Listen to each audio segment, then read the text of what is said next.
আসসালামু আলাইকুম সুপ্রিয় দর্শক, আমি আপনাদেরকে দেখাবো আজকে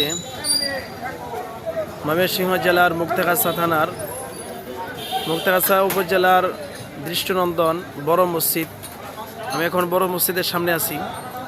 এই যে আপনারা সবাই দেখতে পারতেছেন বড় মসজিদের সামনে দৃশ্য এবং কত সুন্দর কারুকার্য আপনারা দেখতে পারতেছেন।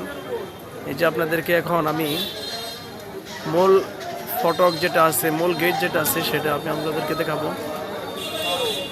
আমাদের সাথে থাকেন, আপনাদেরকে দেখাচ্ছি বড় মসজিদের মূল যে গেটটা আছে সেটা। এখন হলো সন্ধ্যার টাইম। এই যে দেখতে পাচ্ছেন মূল গেটটা, বিশাল বড় এক মিনার রয়েছে এখানে। নামাজ পড়ে মুসল্লিরা বের হচ্ছে বড় মসজিদের গেট থেকে।